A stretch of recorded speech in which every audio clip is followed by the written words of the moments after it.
sobre cuestiones que no son a priori semejantes a la de los lazos amarillos, pero que luego tienen cierta relación, y es la polémica que en algunas ciudades, y por ejemplo en la ciudad de Valencia, se ha producido recientemente, de forma un poco repentina, pero donde ha habido intervenciones con pasión, y que además no se regían por afinidades ideológicas, sino que podías encontrar a personas de mismos aspectos ideológicos con posiciones muy distintas respecto a la cuestión de los patinetes eléctricos y estas empresas que tienen un modelo de negocio basado en dejar patinetes eléctricos en la vía pública y que la gente con una app los pueda alquilar por horas, y que ha generado una reacción, en principio, en casi todos los ayuntamientos españoles donde se ha producido el desembarco, muy hostil, ¿no? Muy de, oiga, es que el espacio público no se puede ocupar así impunemente para hacer negocio. Bueno, hay una cierta conexión entre ambas cuestiones, y es el problema de para qué se puede usar y para qué no válidamente, legítimamente el espacio público, y en segunda derivada una reflexión respecto de cuál es el papel de la administración pública, en este caso además normalmente de las administraciones locales, de los ayuntamientos, respecto a ese espacio público. El espacio público tiene que ser neutral, como hemos oído muchas veces, tiene que ser neutral ideológicamente, pero además de neutral ideológicamente, business neutral, también neutral respecto de la pretensión de la gente de usarlo para hacer negocio. Las administraciones públicas han de velar porque esta neutralidad se produzca. Bueno, pues básicamente de esto es de lo que quiero hablar. He ordenado un poco las ideas, tenéis ahí el esquema, y voy a intentar ir exponiéndolas de forma sencilla y no demasiado extensa para que tengamos tiempo para discutir. Bueno, la primera idea en torno a la que quiero vertebrar esta reflexión es recordar un poco que el espacio público o las atribuciones que tiene la administración respecto del dominio público, la propia existencia de una serie de bienes que son considerados de dominio público, es decir, de todos y de nadie, porque no son exactamente de la administración, tiene unas razones históricas que algunas de ellas se proyectan en la actualidad, y entender un poco estas razones históricas quizá nos permita también comprender cómo el derecho encomienda a la administración sus tareas de gestión y de tutela respecto de estos bienes. Básicamente, hay mucha literatura sobre estas cuestiones, pero yo creo que se pueden aislar y se entiende bien dos razones esenciales por las que existen bienes que no son privados, que no son susceptibles de apropiación privada, que son públicos de una u otra forma y que la administración por ello gestiona, o el poder público por ello gestiona. Básicamente, hay dos grandes razones. La primera es que hay bienes que históricamente eran de muy difícil apropiación privada. Es simplemente una cuestión fáctica. Había bienes respecto de los que era muy difícil hacerse con un control efectivo que permitiera reivindicar su propiedad. La propiedad privada no sabemos muy bien cómo nace, pero todos nos la imaginamos, ¿no? Hay un famoso pasaje de Rousseau en el discurso sobre la naturaleza y el hombre en el estado de la naturaleza, cuando explica esto de que el primer hombre que de repente cogió, cercó un poco de terreno y dijo esto es mío y tuvo capacidad efectiva de defenderlo, y sobre todo, dice Rousseau, logró que los otros fueran tan crédulos como para creerse que efectivamente eso era suyo, ¿no? Porque en este momento nació la civilización. Pues probablemente nació de una forma semejante, pero yo creo que más que la credulidad de los otros hombres, lo importante era tener esa efectiva capacidad para defenderlo. Es decir, no solo esto es mío, sino yo tengo una capacidad efectiva para lograr que los demás no lo ocupen, no lo usen o no lo disfruten si yo no quiero que sea así. Pero hay bienes más fáciles y más difíciles de controlar, incluso cuando tú eres alguien muy rico y muy fuerte, o que tienes capacidad para tener sojuzgadas a suficientes personas que te ayudan en la defensa de un bien. Hay bienes más fáciles de controlar y más difíciles de controlar. Bueno, pues los bienes públicos, hay una primera categoría de bienes públicos que claramente tiene que ver con que eran bienes de muy difícil defensa. Y como eran bienes de muy difícil defensa, eran bienes de muy difícil apropiación privada. Ahí están los ríos, los montes públicos cuando son muy escarpados, grandes o tienen una gran extensión, el espacio radioeléctrico, que por definición es muy difícil de apropiación privada, el mar territorial, que por ser tan vasto pues tiene una defensa muy complicada. Todos estos bienes no hubo nadie que a la forma de Rousseau dijera esto es mío y lo pudiera defender, con lo cual no eran de nadie, y al final el Estado moderno, a medida que se va afirmando y afianzando, pues al no ser de nadie asume el control y la gestión de esos recursos y también su protección. La segunda razón por la que hay bienes públicos es porque hay bienes en que muy rápidamente nos dimos cuenta, en cuanto las sociedades humanas evolucionan, que su apropiación privada, aunque puede ser posible, es manifiestamente disfuncional. En ocasiones es disfuncional por razones económicas, es decir, el permitir la apropiación privada hace que haya problemas económicos. Un ejemplo paradigmático de esto es, por ejemplo, pretender que las vías férreas, los canales de comunicación sean privados. Pues plantea problemas económicos evidentes. En primer lugar, que se encarece mucho su realización, porque si no cuentas con potestades públicas pues no puedes expropiar y entonces es carísimo porque un propietario te puede hacer la vida imposible si no tienes colaboración como mínimo con el poder público. En segundo lugar, porque esa apropiación privada provoca que entonces se produzcan otras vías alternativas, porque en ocasiones es más rentable tener una segunda vía que ceder al precio privado que pueda poner alguien que aspira a rentabilizar ese monopolio, y se producen situaciones pues como la que tenemos a pocos kilómetros de Valencia al norte, ¿no? Entre Castellón y Teruel, que ya sabéis que hay dos vías férreas en paralelo, porque una de ellas en desuso, porque en su momento, como esto se permitía que fuera más o menos privado, pues generaba este tipo de situaciones antieconómicas. Entonces, digamos que la propia dinámica económica va depurando que ciertas cuestiones es mejor que sean públicas por razones económicas. Y luego también hay ciertas razones que generan disfunciones sociales, ¿no? Es decir, pues probablemente las costas sería fácilmente protegible o apropiable, pero hemos descubierto que son espacios que son mal usados, ¿no? Y generan problemas económicos, pero también sociales, de un mal uso si dejamos que haya una exclusión privada. Hay países donde eso ocurre, pensar en las playas privadas, solo para ricos y estas cosas. O, por el ejemplo paradigmático, es el espacio urbano. Imaginad los problemas que generó en cierto momento histórico de inicio del desarrollo urbano que ciertos espacios de comunicación en las ciudades fueran privados. Esto generaba problemas, pues bueno, porque había quien pretendía cargar económicamente por el paso por ciertos lugares, ciertos puentes, incluso urbanos, etc. Y entonces esto al final va desapareciendo y el poder público asume una gestión para evitar esos problemas sociales y económicos. Pero bueno, básicamente a partir de este origen empezamos a entender cuál es la razón de que estos bienes existan y de que la administración se ocupe de ellos. Básicamente la administración se ocupa de ellos para preservar estos bienes cuando su protección privada es muy difícil, y entonces la administración asume esa labor de protección. También para preservarlos y protegerlos cuando habría una disfuncionalidad económica en permitir su apropiación privada y unos incentivos perversos para un uso que, por ejemplo, fuera expoliatorio del recurso o degradatorio del recurso. Esto, por ejemplo, se ve muy claramente, creo yo, con recursos naturales o recursos hídricos. Pues hay ciertos usos privados que a lo mejor pueden incentivar, ¿no? El interés privado de una persona en concreto puede ser dejar exhausto el recurso, mientras que hay intereses sociales que juegan en otra dirección, y esto se protege mejor desde la perspectiva pública. Hay una serie de libros, además, muy interesantes sobre ello, ¿no? Que es la famosa reflexión sobre la tragedia de los bienes comunales y cómo ciertos bienes, si son usados por todos, pero no hay un poder superior que de alguna manera regule el uso, generan una serie de incentivos al uso y al mal uso y al abuso. Y en última instancia, una vez la administración regula esto, aparece una idea que no es la de la neutralidad, aunque a lo mejor se parece, y creo que es importante llegar a ella por esta vía de entender que es un bien público, porque nos permite entender que no es exactamente neutralidad, es otra cosa. Es la idea de igualdad en el uso. Toda esta regulación que hace la administración pública de los bienes públicos se basa en la idea de que es importante que el uso no tanto sea neutral como sea un uso que quede garantizado para todos los ciudadanos en unas condiciones de igualdad. Que podamos usar la playa, el agua, las carreteras, en unas condiciones de igualdad respecto de otros posibles utilizadores.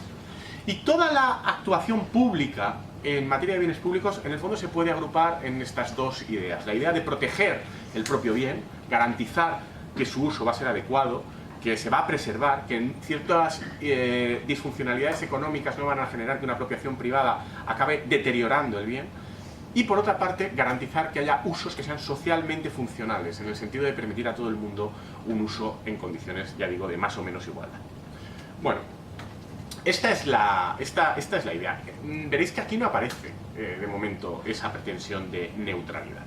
Pero claro, esa pretensión de neutralidad hemos visto que este verano hemos oído hablar mucho de ella, y hemos oído hablar mucho de ella en relación tanto a manifestaciones ideológicas, los lazos amarillos, las pancartas, como en relación a la aparición de modelos de negocio basados en el uso de la vía pública por parte de ciertas empresas. ¿No? Decíamos, ¿no? Es que la vía pública debe ser neutral, ¿no? Ideológicamente, y neutral desde la perspectiva de proteger a los ciudadanos de agresivas apuestas comerciales o económicas de algunas empresas. Bueno, esta idea de neutralidad del espacio público, en primer lugar, creo que hay que dejar claro que tiene muy poco apoyo normativo. Estamos hablando de la regulación jurídica, es de lo que voy a hablar yo, y creo que hay muy poco apoyo normativo. No sé muy bien de dónde ha salido. Yo he repasado un poco las fuentes habituales y no la encuentro. Quiero decir, esto es un constructo que ha aparecido, pero no tiene ningún apoyo normativo. La Constitución habla en el artículo 103.1 respecto de las funciones de la administración pública, no solo en este campo, sino en cualquier otro, de que la administración sirve con objetividad a los intereses generales. Pero objetividad no es lo mismo que neutralidad, en primer lugar, es una cosa distinta. Y en segundo lugar, no dice que la administración haya de perseguir la neutralidad o la objetividad, dice que lo que tiene que perseguir son los intereses generales. Y que persiguiendo los intereses generales ha de ser objetiva.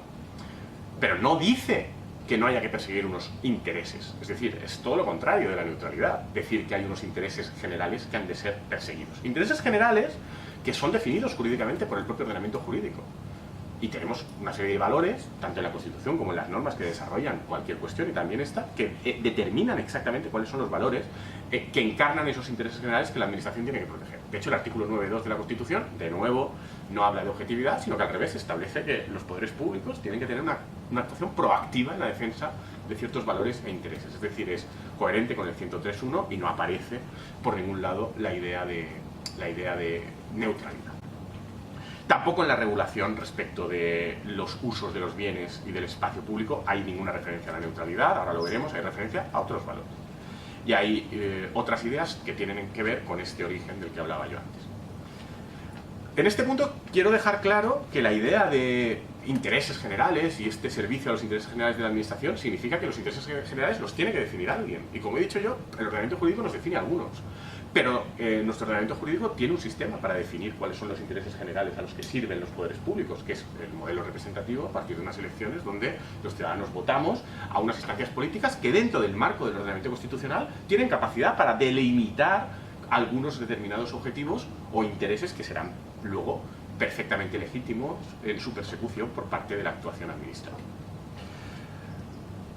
Más valores e intereses jurídicos en juego que podemos tener en cuenta, más allá de la idea de neutralidad, que ya digo que no aparece, pues sí que tenemos algunos que pueden tener relación con estos problemas que han aparecido. Por ejemplo, la Constitución no habla de neutralidad, pero habla de pluralismo, y es uno de los valores superiores del ordenamiento jurídico. El pluralismo no es neutralidad, el pluralismo es la posibilidad de que se expresen distintas opciones y que los ciudadanos expresen sus distintos intereses y orientaciones de una forma diversa.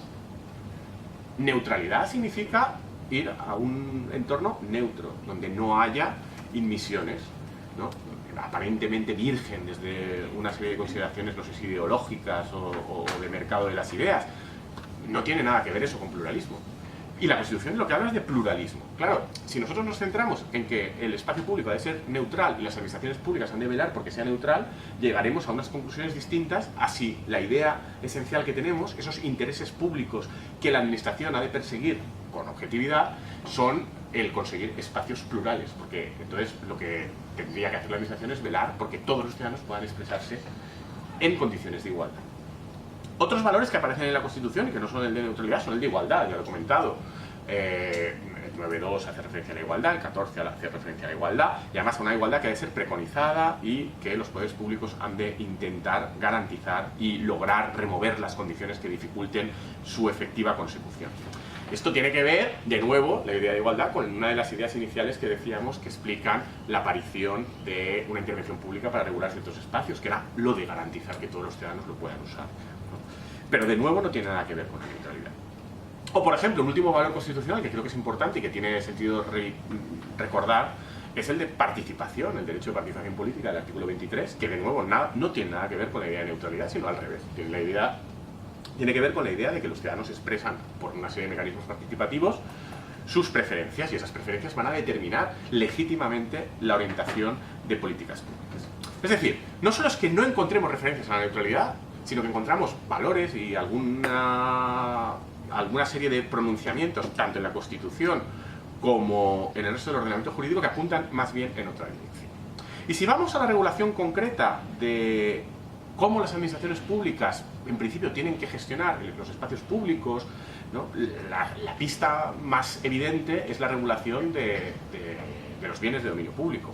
Y ahí vemos unas directrices claras. Básicamente, las directrices que el ordenamiento jurídico, en este caso por medio de una ley, que es una ley que en su última versión es de 2003, la Ley de Patrimonio de las Administraciones Públicas, básicamente las orientaciones, que de nuevo son coherentes con el origen histórico de esta función administrativa de gestión de ciertos bienes, tienen que ver con que se dice por parte del ordenamiento jurídico a la Administración que ha de proteger que los usos habituales, comunes, el uso común general que en esa denominación usa la ley, pueda tener cada bien se pueda realizar. Es decir, la idea de que hay estos bienes que no son de nadie, que son de todos, que la administración gestiona o determina cómo van a usarse en beneficio de todos y para la protección del bien, tienen un uso que es el uso ordinario, común, habitual, natural de esos bienes.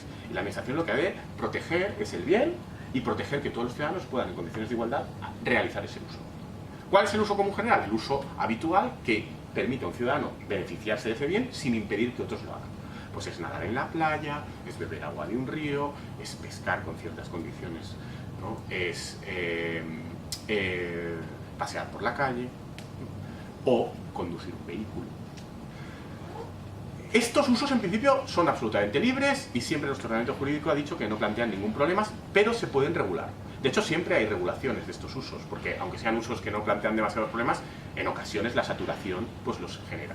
En ocasiones esto se autorregula, por ejemplo, casi todos los ciudadanos sabemos autorregularlo y lo autorregulamos a partir de unas nociones jurídicas que en sede de costumbre se van asumiendo e interiorizando desde la más tierna infancia. Los niños pequeños saben cuando están en un parque que los columpios del parque son de todos, pero también saben que el primero que llega tiene un derecho prioritario a usar el columpio, ¿no?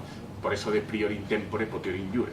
Entonces, los niños ya desde su más tierna infancia interiorizan esto bastante bien, ¿no? Y están en condiciones de ser notarios, ¿no? Casi desde que tienen 3 o 4 años. También es cierto que los niños también saben que ese priori tempore potere injure no es absoluto. Es decir, que tampoco puedes monopolizar el columpio totalmente, ¿no? Quizá porque te expones a algún tipo de represalia, ¿no? Pero porque está mal visto. Esto más o menos los niños lo saben. Bueno, pues en cualquier uso de bienes públicos pasa algo parecido. De todas formas, cuando no hay una capacidad de autogestión o autoordenación por parte de los usuarios fácil, las administraciones públicas sí que lo ordenan, aunque sea un uso común general. Por ejemplo, ordenan dónde se puede aparcar y dónde no, por dónde se puede circular y por dónde no, para evitar problemas de tráfico. O en la playa, cuando es verano y están muy saturadas, ordenan si se pueden dejar sombrillas o no, si puedes dejar la sombrilla e irte a tomar un aperitivo, o entonces otro usuario tiene derecho a quitarte la sombrilla e instalarse, etcétera, etcétera. Es decir, que cierta regulación es posible. Otro valor que entra en juego es que hay en cambio otros usos, que son aquellos usos algo más intensos, donde un ciudadano al usar puede excluir a otro, que en principio están ya sometidos a mayor control y autorización administrativa. Esto la ley de patrimonio lo llama uso común especial.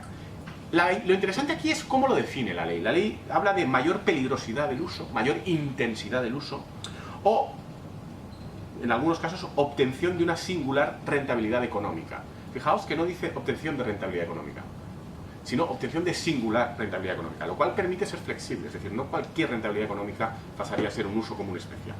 ¿Qué significa esto? Que en ocasiones, aunque sean usos que no impiden que otros los usen, pues sí que pueden, ya digo, dificultar, ¿no?, por esa mayor intensidad. Y bueno, con cierta flexibilidad en esos casos lo podemos definir. ¿Cómo? Convencionalmente, cuando entendamos que hay esa mayor intensidad. En esos casos la ley lo que sí que dice es que la administración puede intervenir más intensamente y la regla básica en esos casos es que la administración tiene que autorizar ese uso. Es decir, dar una autorización. Si tú quieres tener un uso particularmente intenso, que excluiría o dificultaría que otros pudieran usar el bien a la vez, en ese caso la administración no solo tiene que regularlo, sino que tiene que regularlo estableciendo un sistema de autorizaciones y tú tendrás que cumplir unos requisitos para que te den esas autorizaciones y habrá pues, una forma de repartirlas si son muy demandadas. Esto también es habitual. Y por último hay usos que directamente son usos en los que tú usas el bien y al usar el bien te lo quedas, ¿no? Pues por ejemplo cuando uso agua para regar, pues ese agua ya en principio la he usado yo y no la puedo usar nadie más, por ejemplo. Entonces, esos usos se llaman usos privativos, nos interesan ahora menos porque ninguno de los problemas que vamos a analizar tienen que ver con ellos, y esos están sometidos a un tipo de autorización mucho más exigente que llamamos habitualmente concesión administrativa, que es cuando la administración decide lo que se puede hacer. Aquí nos damos cuenta de que el ordenamiento jurídico con mucha naturalidad asume como absolutamente sólido y perfectamente jurídico que la administración, respecto de bienes que en principio son de todos, determine un uso tan intenso en favor solo de unas personas que pueda excluir a todos los demás y que pueda hacer negocio con ellos, pero evidentemente lo hace ¿por qué? Porque la administración previamente ha definido que ese uso es coherente con los intereses generales, se puede conectar con ellos, es bueno para la consecución de los intereses generales que se produzcan ese tipo de usos y lo que hace es establecer cuándo, con qué intensidad, en qué casos y cómo reparte el derecho a usar en exclusiva esos bienes en su caso. pensad, no sé, pues en un chiringuito en la playa, los que están en la playa de la Malvarrosa, pues bueno, o usar agua, o una licencia de pesca a partir de ciertas cantidades, o las licencias para usar el espacio radioeléctrico para emitir ondas hertzianas. Todo ello son usos que en el momento en que alguien los usa, deja de poder usar ese espacio público otra persona, y todos ellos son usos que están muy codiciados porque económicamente son muy rentables. Bueno, en esta regulación tradicional lo que vemos, creo, de forma muy clara, es que hay una gran coherencia entre las razones que justificaban que la administración se hiciera cargo de la gestión vicarial, llamaba enterría, ¿no?, de todos estos bienes, ¿no?, y del interés general que hace la administración, y el tipo de regulación. Pero de nuevo no aparece la idea de neutralidad, no aparece por ninguna parte. Como mucho puede aparecer la idea de neutralidad desde una perspectiva que a mí ahora no me interesa, que podemos desarrollar luego en el debate, pero que no me interesa, y es que la administración probablemente sí que tiene que ser neutral respecto de ciertos aspectos, no de todos, es manifiesto que no de todos, pero cuando ella hace uso de ciertos bienes públicos, o cuando ella actúa. Pero cuando la administración lo único que hace es ordenar usos en el espacio público que hacen ciudadanos privados, la idea de neutralidad no aparece por ninguna parte. Entonces aquí ya me voy a los problemas en concreto que han aparecido, y básicamente me centro en los patinetes y me centro en los lazos amarillos porque creo que reflejan bien dos tipos de problemas distintos, pero que permiten un análisis que puede tener algo de interés para entender cómo funciona la administración. El primero es los patinetes y la distinción entre que los ciudadanos estén usando el espacio público porque quieren, porque lo usan, porque lo necesitan para su vida cotidiana, por ocio o por negocio. Y resulta interesante hasta qué punto el derecho, y no solo el derecho, sino nuestros automatismos mentales, nuestras intuiciones jurídicas, dan importancia al elemento económico como factor diferenciador. En primer lugar, o sea, a todos nos parece muy lógico, pero no, quizás tendríamos que revisarlo, es decir, quizás no es tan importante. Y esto es un poco lo que quiero que entre todos analicemos. Y en primer lugar, es interesante ver que el factor económico, desde los propios orígenes de la apropiación pública, no apropiación pública, la gestión pública de ciertos bienes y la no permisividad de cierta apropiación privada, tenía que ver en algunos de los casos en los que se producía esta apropiación. Es decir, que es algo que siempre ha estado ahí. Siempre hemos tenido claro que el tema económico, el que se pueda hacer dinero o obtener una rentabilidad especial usando este tipo de bienes, es algo que requiere de una respuesta jurídica diferenciada. Y sobre estas cuestiones hay regulación. De hecho, la propia base de la regulación patrimonial de las administraciones públicas, como he dicho, es distinguir entre un uso común general y un uso común especial y someterlos a distintas normas y a distintas regulaciones, en un caso totalmente libre y en otro caso requiere de autorización administrativa, a partir de una serie de elementos, mayor intensidad del uso, peligrosidad del uso, uno de los cuales es económico, es decir, la posibilidad de obtener una singularidad rentabilidad económica.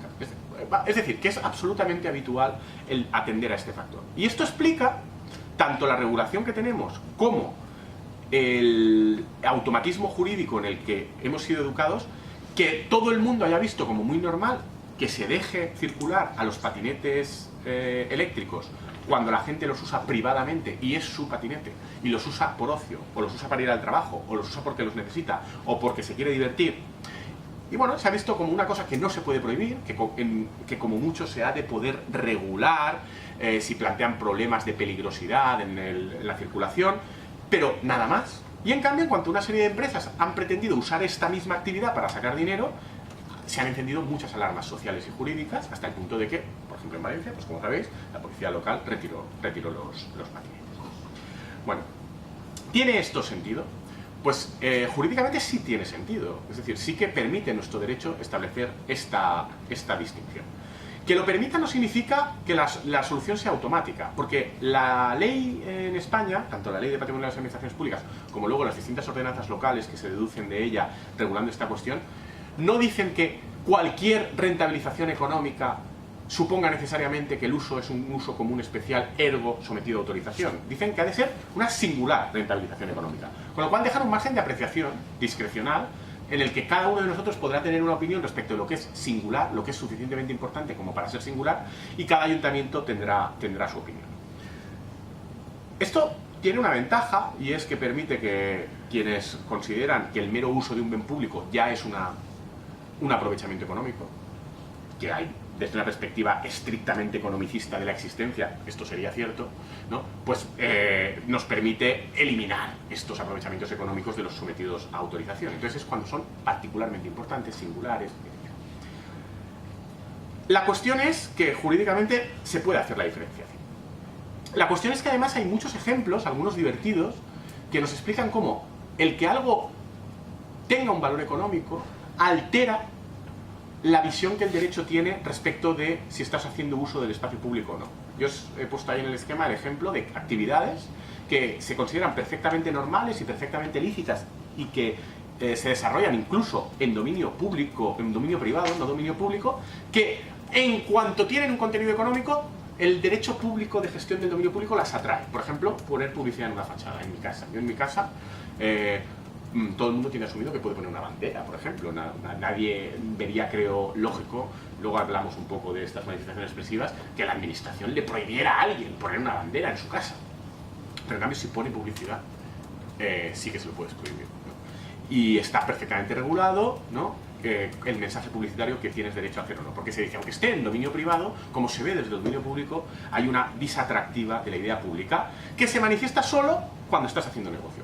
O, por ejemplo, el hecho de que se haya asumido con normalidad que un cajero automático, aunque esté en un edificio privado, si el ciudadano respecto del cajero actúa o interactúa desde la calle, pues es una ocupación también especial y la rentabilidad económica se entiende que estás obteniéndola en parte desde la calle y entonces también se puede regular y gravar fiscalmente. Incluso hay quien ha pensado que los escaparates se podrían gravar fiscalmente y no es una barbaridad a partir de esta doctrina del Tribunal Supremo. Es decir, es habitual hacerlo así. Pueden las administraciones públicas hacerlo así. ¿Qué es lo que pone de manifiesto la polémica de los patinetes? Que probablemente, aunque esto se pueda hacer y sea razonable hacerlo así, vivimos en una sociedad en la que, al menos en algunos casos, esta distinción ha pasado a ser un tanto artificiosa. Si pensamos en el modelo de negocio de los patinetes es verdad que hacen negocio por ser alquilados y ser usados en la vía pública. Pero el modelo de negocio y la rentabilidad económica exacta o concreta que obtiene la empresa no depende de esa utilización de la vía pública, sino de prestar el patinete. Lo que pasa es que es más eficiente prestarlo directamente en la vía pública que tenerte que ir a un sitio a alquilarlo. Es decir, el uso de la vía pública en este caso no es que sea particularmente intenso, ni es más intenso que si alguien está usando el patinete de una forma privada, y sobre todo pone de manifiesto que probablemente la rentabilidad económica o esa rentabilidad económica que se obtiene no es tan distinta de la propia rentabilidad económica que cualquier ciudadano obtiene del uso gratuito que obtenemos del dominio público. Es decir, es artificioso esta pretensión de ver tan diferente algo por el hecho de que simplemente se constituya un negocio. Y aquí viene a anudarse a esta reflexión el hecho de que el ordenamiento jurídico español en estos momentos ha cambiado. Y ha cambiado por influencia del ordenamiento jurídico europeo. Y el ordenamiento jurídico europeo, cuando estamos hablando de servicios, de prestación de servicios, de prestación de actividades económicas, deja ya muy claro que esto no tiene que ser sometido a autorización administrativa. Aquí lo que ocurre es que, digamos, la excusa, el atajo que usa el derecho público es decir, no, yo lo que te estoy es grabando por el uso del dominio público y te estoy sometiendo a licencia por esta vía lo que no te podría someter a licencia por el hecho de ser una actividad económica. Pero es interesante entender cómo el ordenamiento jurídico español antes veía también normal someter a autorización el ejercicio de una actividad económica. Y el ordenamiento jurídico europeo ya le ha dicho que no, que esto no puede ser desde 2006. Hay que tener en cuenta que esto nos está introduciendo un factor jurídico nuevo, en más y más consecuencias. Probablemente esto nos pone sobre la pista de que algunas de las regulaciones que nosotros tenemos son quizás demasiado exigentes y absurdamente limitadoras. ¿Qué interés público persigue someter a autorización una actividad como esta? ¿Qué beneficio tiene la ciudadanía de que no pueda alquilarse esto? Si los patinetes simplemente tuvieran que respetar unas normativas de circulación como las que han de respetar el resto de patinetes y unas normativas respecto de dónde están aparcados como las del resto de patinetes, ¿cuál es el único problema que podría generarse? A mí solo se me ocurre uno, que es el de saturación. Es decir, que el bien público acabara siendo tan utilizado, hubiera tal demanda que pasara como en los parques donde hay muchos niños y pocos columpios, hubiera una saturación que impidiera un uso de los demás.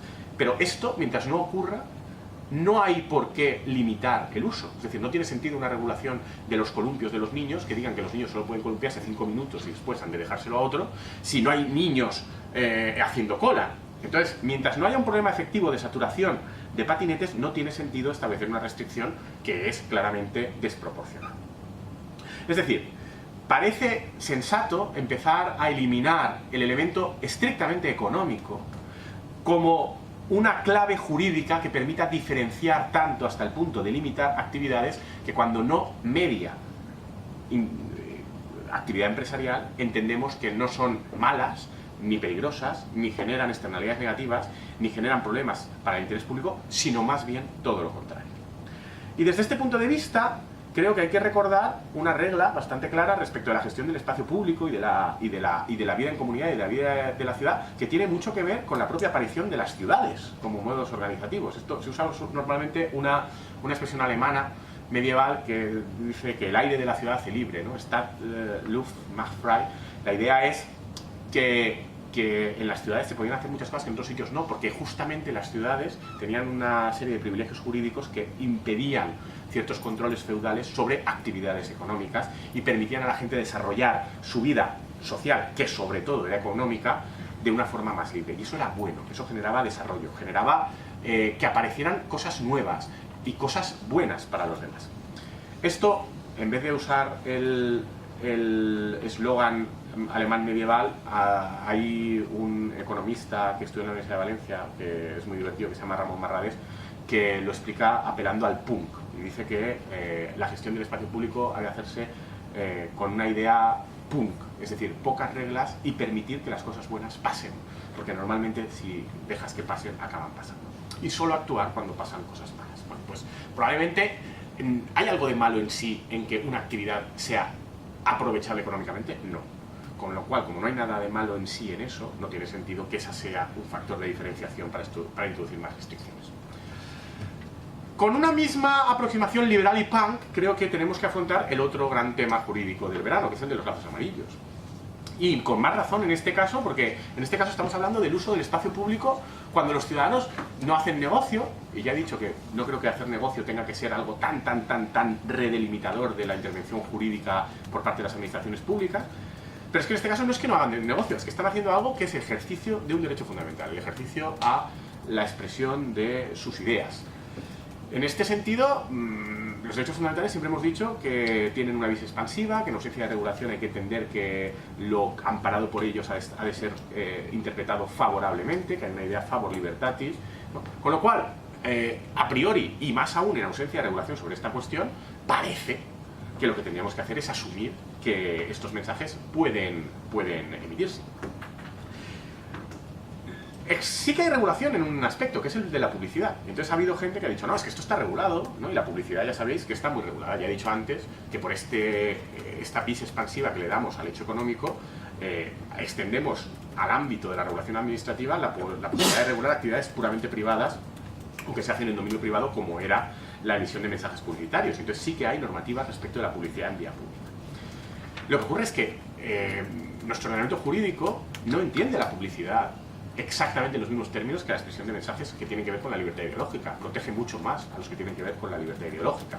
Hay ordenamientos jurídicos, como el estadounidense, que recientemente, a partir de una sentencia del Tribunal Supremo de los Estados Unidos, ha entendido que los mensajes publicitarios, incluso los mensajes publicitarios políticos, son estrictamente idénticos y manifestación de libertad de expresión, pero los ha equiparado no para restringir libertad en un caso, los mensajes puramente ideológicos, sino al revés, para dar a los mensajes publicitarios exactamente la misma capacidad que a los mensajes expresivos, ¿no? Y por eso ha eliminado una serie de restricciones en materia de financiación de anuncios electorales que hasta ese momento existían. Esa solución, con todo, no es la solución europea. Nosotros sí que entendemos que es distinto un anuncio de un anuncio electoral, y tienen normas distintas, y un anuncio tanto electoral como no electoral de la pura manifestación expresiva. Y en cuanto a la pura manifestación expresiva, sencillamente nosotros no tenemos reglas.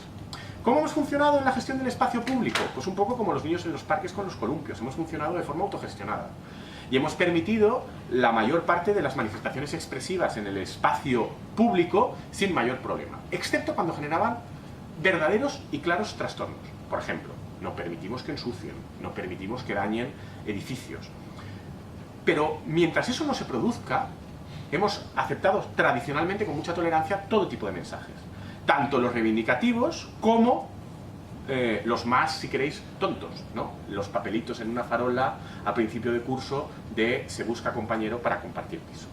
¿A qué se debe entonces que repentinamente hayamos visto este verano muchas manifestaciones en favor de la conveniencia de proscribir ciertas manifestaciones de los espacios públicos? Es interesante rastrear cuáles eran las razones que se daban, y básicamente se daban dos tipos de razones, o tres tipos de razones, dos de ellas compatibles con alguna posible restricción y otra que no lo es. La primera es que estos lazos amarillos o otro tipo de mensajes expresivos en favor de reivindicaciones asociadas a la independencia de Cataluña o al proceso político que hay en Cataluña, con presos, con personas que quieren votar en un referéndum ciertas cuestiones que de momento no están permitidas, etc. Se decían, ensucian y degradan el espacio público. Eso, luego lo veremos, puede ser compatible con el establecer restricciones o prohibiciones y la eliminación de esos lazos. Una segunda crítica era que estas expresiones saturaban el espacio público y le quitaban neutralidad. Esta ya es más dudosa, que pueda generar, que pueda ser entendible a partir de la regulación que establece nuestro derecho y nuestro marco constitucional. Y una tercera que sí que creo que claramente es incompatible con nuestro marco constitucional, que es que decían que estos mensajes eran desagradables, hirientes, y que su presencia masiva generaba una agresión a quienes no eran independentistas. Me centro primero en esta tercera porque creo que es fácil acabar el análisis a su respecto, simplemente apelando a la conocida doctrina del Tribunal Europeo de Derechos Humanos sobre lo que significa la libertad de expresión y la idea, por lo demás obvia, de que la libertad de expresión solo tiene sentido para los mensajes que son ofensivos e hirientes para otros ciudadanos. Es más, la libertad de expresión solo tiene sentido garantizarla, y solo es necesario garantizarla, cuando los mensajes son ofensivos e hirientes no para otros ciudadanos, sino para la mayoría de los ciudadanos. Porque si la mayoría de los ciudadanos no considera un mensaje hiriente u ofensivo, ese mensaje no va a tener ningún problema para producirse. ¿Cuándo hay un mensaje que puede ser proscrito? Cuando la mayoría de los ciudadanos lo considera hiriente. Y en esos casos es cuando tiene sentido el derecho a la libertad de expresión. Y para esos casos está pensado, para proteger esas manifestaciones. Es decir, todas las referencias a que los lazos tenían que ser eliminados y no eran un ejercicio legítimo de libertad de expresión porque eran particularmente hirientes y ofensivos, porque estaban poniendo en duda la democracia en España o el buen funcionamiento del Estado de Derecho, son manifestaciones que no son compatibles con el entendimiento constitucional de la libertad de expresión, tanto el desgranado por nuestro Tribunal Constitucional como el que ha ido declinando el Tribunal Europeo de Derechos Humanos y otras instancias europeas. En este caso, directamente estaríamos ante una crítica que no se sostiene jurídicamente. Es más, cuanto más ofenden los lazos, más razones jurídicas hay para entender que probablemente son una manifestación de libertad de expresión particularmente digna de protección. Porque están relevando la existencia de un conflicto, están revelando que de verdad ahí hay algo que socialmente es importante que se manifieste, porque si no, no ofenderían. En cambio, las otras dos críticas sí que se pueden atender, sobre todo la primera de ellas. Degradación de los bienes, especialmente inmuebles protegidos, o crear problemas de limpieza o de contaminación. Esto es evidente, es decir, justamente decíamos que la razón por la que los lazos, por la que había unos bienes públicos era y que actuaban las administraciones públicas en su protección, era para permitir su conservación y su buen estado y que todos los ciudadanos pudieran hacer uso de ellos. Es decir, si estás degradándolo, en ese caso sí que hay razones para prohibirlo. Y en estos casos las administraciones podrían, es más, probablemente no solo es que puedan, es que están obligadas a velar por la buena conservación del espacio público, los bienes, etc. El problema es que no está claro cuando algo ensucia y degrada. Es decir, degrada una farola el cartel de se busca compañero para compartir piso, degrada una farola o un árbol que se anude un lazo amarillo. Entonces aquí, de nuevo, entra en juego una cierta capacidad de tolerancia o no, que cada uno declina de una determinada manera, pero respecto a la cual hay que tener en cuenta que estamos hablando de manifestaciones expresivas especialmente amparadas por la libertad de expresión, con lo cual, en caso de duda, habría que permitirlas. Y hay que tener en cuenta también que la administración pública tiene una cierta capacidad legítima para ser ella quien haga la interpretación de lo que está ensuciando y lo que no. Y esa capacidad legítima de la administración para decidir es que esto ensucia y lo quito, luego es convalidada o no por los ciudadanos en las siguientes elecciones. Si va y resulta que una administración pública se pasa borrando pintadas, que incluso algunas de ellas pueden ser expresiones artísticas, o quitando lazos, y los ciudadanos entienden que ahí está confundiendo lo que es dejar el espacio público en condiciones de limpieza con la censura ideológica, pues los ciudadanos le reprenderán en las siguientes elecciones. Esto es absolutamente normal. Es decir, creo que en un sentido contrario es fácil llegar a esta conclusión.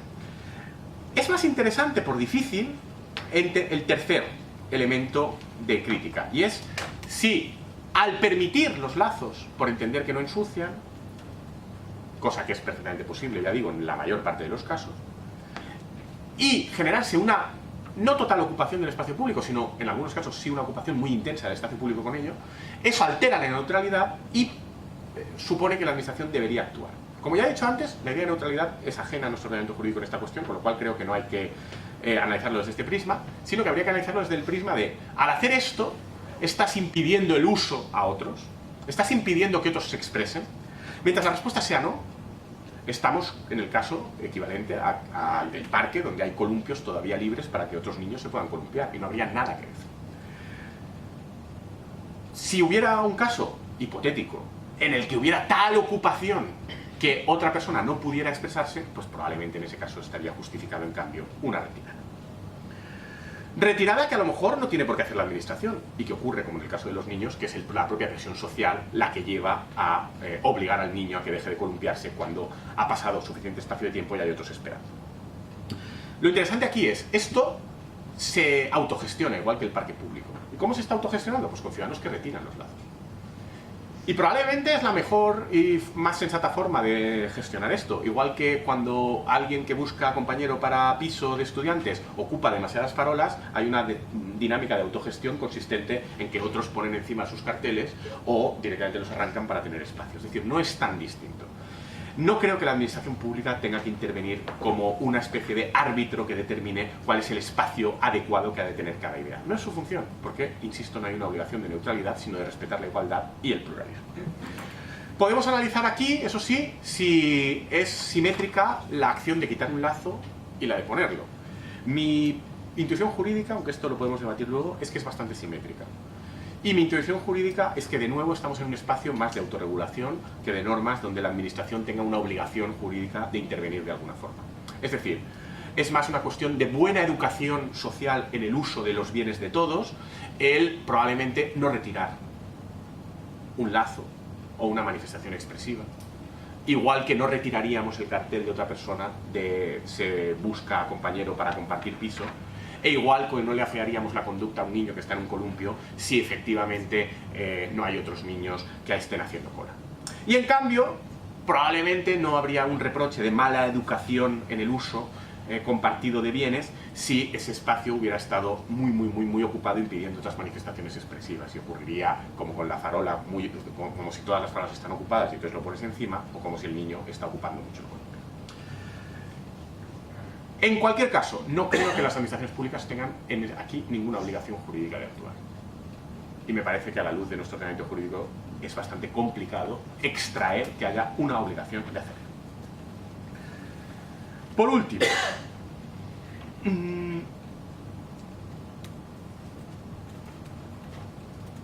más allá de estos espacios, y con esto acabo, creo que es interesante ver cómo la administración pública sí que se ha ido convirtiendo poco a poco, en parte porque a ella le viene bien, y porque le da mucho poder, y el poder tiene tendencia a poder usar todas las palancas de poder que se ponen a su alcance, pero en parte también porque los ciudadanos nos hemos acostumbrados a que nos tutelen, y a que nos ordenen, y a que nos sentimos cómodos si nos enmarca alguien desde fuera ciertos espacios que ordenen el debate.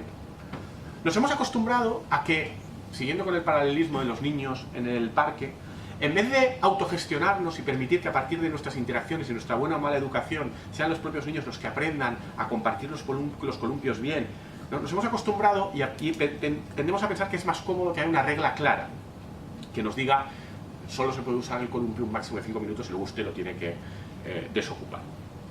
Y esto, y es interesante, está apareciendo en otros ámbitos.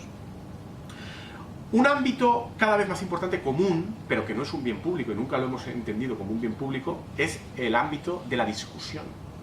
Los lazos aparecen como un elemento de la discusión pública en farolas, pero la discusión pública ahora no se hace en la calle, como se hacía hace años, ni se hace esencialmente en la calle. Ahora la discusión pública se hace en redes sociales, en medios de comunicación, y todos participamos de ella. Y es interesante ver cómo hay cada vez más voces que entienden que la administración pública ha de velar por la neutralidad de esos espacios comunicativos. Esto nos llevaría a otra discusión, y es una discusión muy interesante y muy distinta. Pero en el fondo, y con esto quiero acabar, los riesgos de disciplinar el uso de nuestra libertad de expresión en las redes, en el espacio compartido por todos de comunicación y discusión cibernético, no es tan distinto a los riesgos a los que nos enfrentaríamos si la administración tuviera, que a mi juicio ya he dicho no tiene, un efectivo mandato de disciplinar el uso del espacio público que podemos hacer para expresarnos. Convertiríamos a la administración en demasiado poderosa y por eso la regulación tradicional ha sido, al menos respecto a los espacios públicos, que a eso no se tenía que dedicar la administración. Así debería seguir siendo y así es importante que siga siendo también en esos otros nuevos espacios compartidos que cada día son más importantes. Bueno, básicamente esto es lo que os quería comentar, gracias por vuestra atención y dejo ahora que el profesor Rollner comente qué le parecen estas ideas desde su perspectiva de constitucionalista. Muchas gracias.